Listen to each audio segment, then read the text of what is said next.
My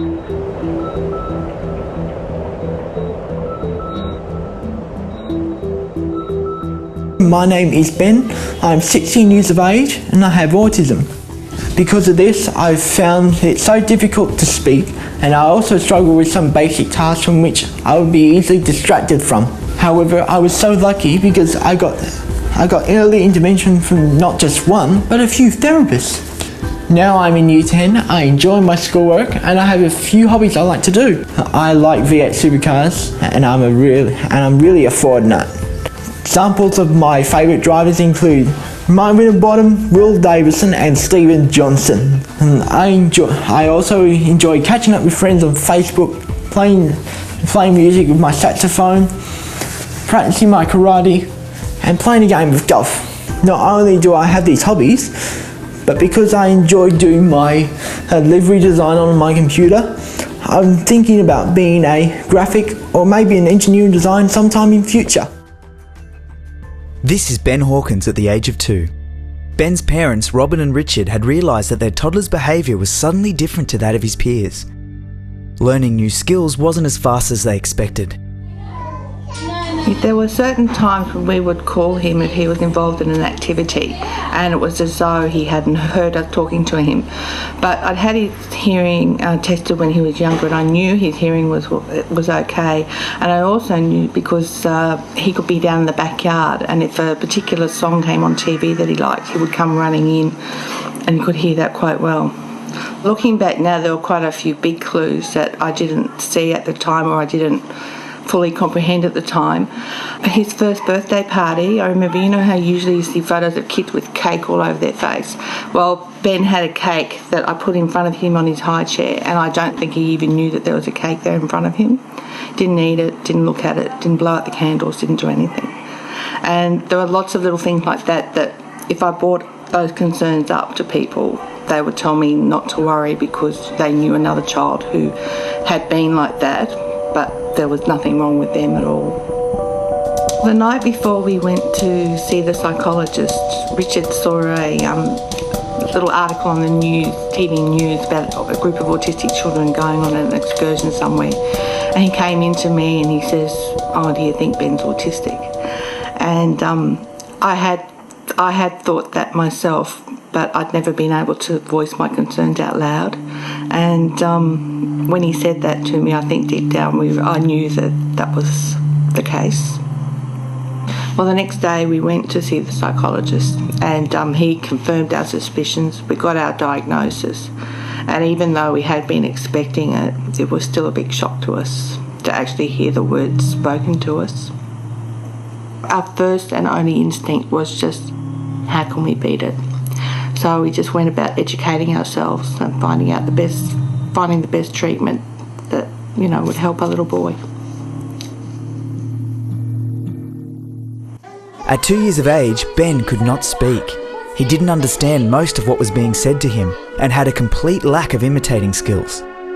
When someone would point at something for Ben to see, he would focus on the finger and not the object, or just not pay any attention at all.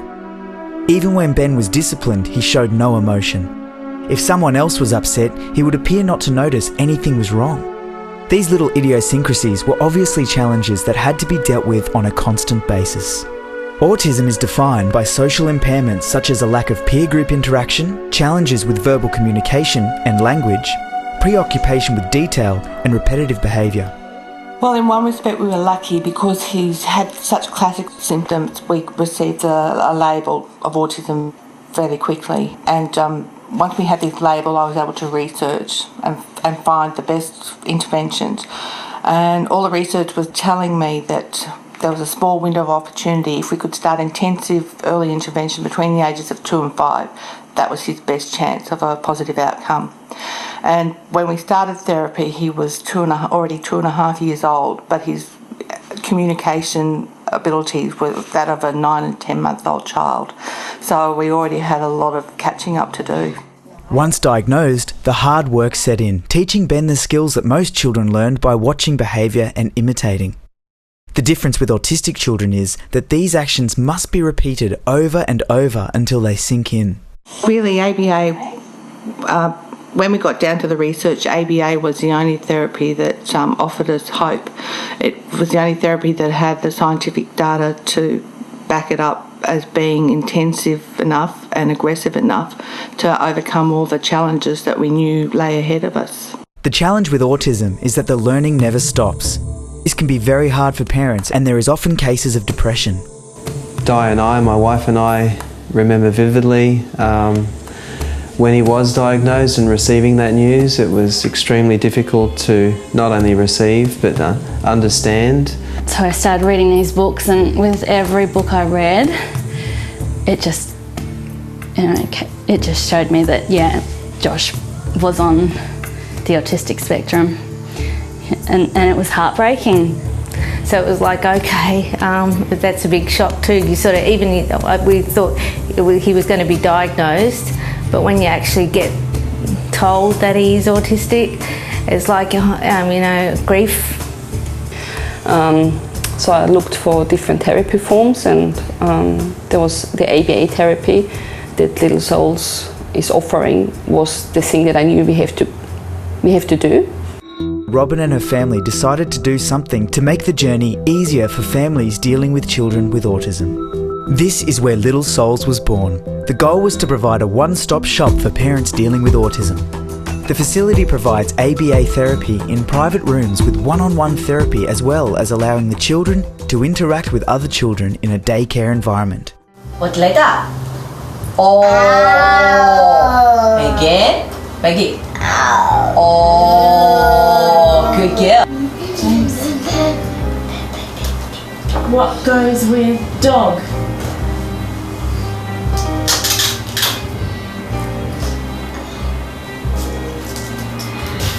Okay. No, turn around. Okay. Why do you wash your hair?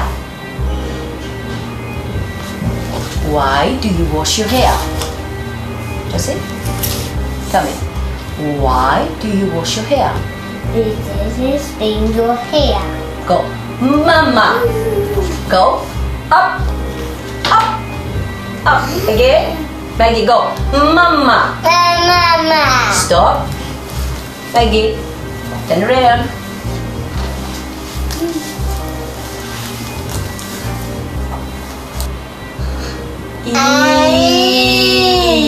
Again. No. Maggie, no, don't use your tongue. Go. Look, Maria. Go. Go again.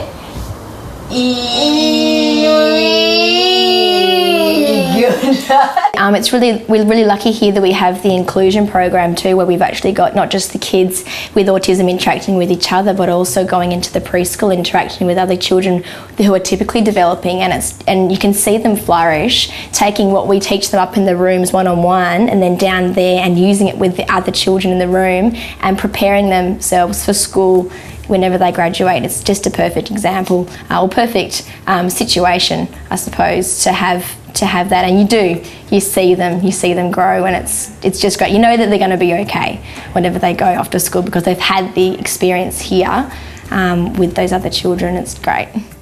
Where they're different is they offer a teaching that is one-on-one, where some of the other facilities out there that do great work normally do a group situation with children.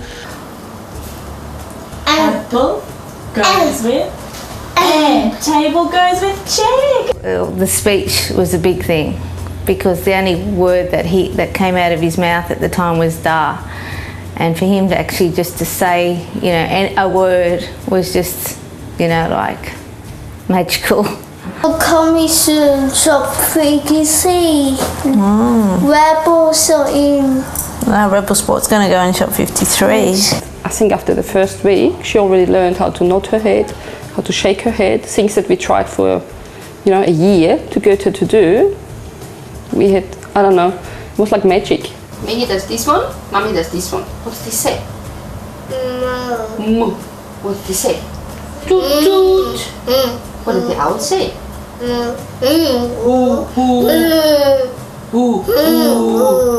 Good job!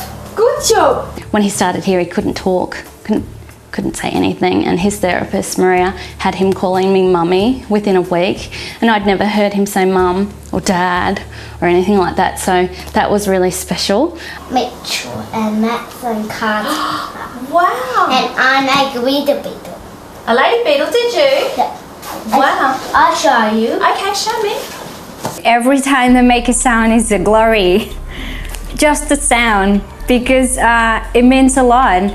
That sound could mean open the door, and it like we have a child at the moment that he's developing the two sounds, and we can combine those sounds and almost make a word, and eventually they do the word. So it's a glory every time they do even a little step.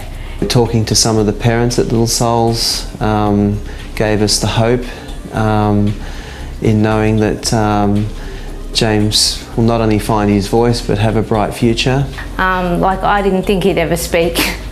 I didn't know if he'd ever become, toilet trained, but just perseverance, and the team here help you so much as well. They have helped the parents as well as the kids and the siblings to help us help them. Because she was just looking at a whole range of things, but we could not understand what she wants out of those things because she could not show us. Yeah, she learned to point her fingers. She jumped for the first time when she was 3 years and couldn't jump. So now she's jumping all day long. Seems to be her favorite thing. She's in the trampoline and she's jumping up and down at home. So that seems to be her thing now, now that she's figured it out. He just had his 4th birthday, and my husband and I were watching him, and we're like, he is just like all the other kids. And I'm sort of, Barry, look, he's just like any other kid. Even though Little Souls is a charity-based centre, it still is a big cost for families, and for many this is a financial burden that they struggle with. Many rely on the support of others to enable them to make ends meet. Support from generous community members allows families to give their children the much-needed early intervention treatment. I like learning how to film stuff. And I also like to learn how to design some houses. Stuff. Year 10? I'm going to Year 10. That's good. You're looking forward to Year 10? Got about 3 more years of school and that's it. 3 more and that's all over. It's all over. I'm on my job. But you're really good at art, aren't you? So you want to do like graphic design and stuff. Doing graphic design? Yeah. Because you're like really, really good at drawing. Yeah.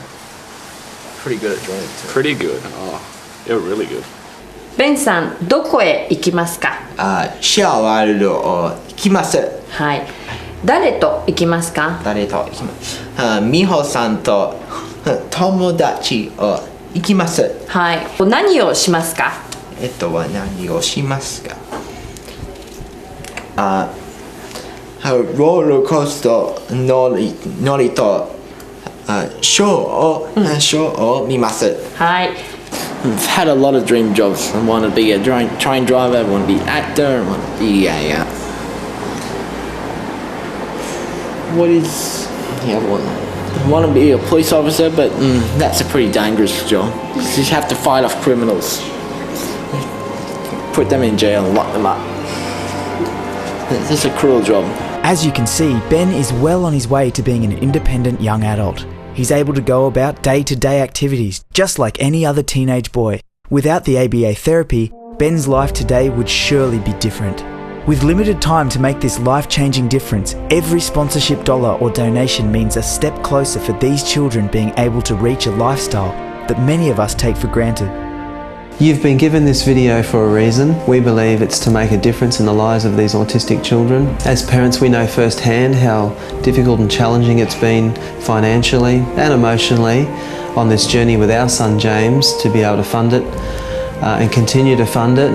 Whether you're a business owner, a family member or individual, you can make a difference by either sponsoring a child or donating to a child, whether it be for a month, a year or 3 years. It is important because these children only have a small window of opportunity from 2 to 6 years of age, so we need to act promptly and quickly.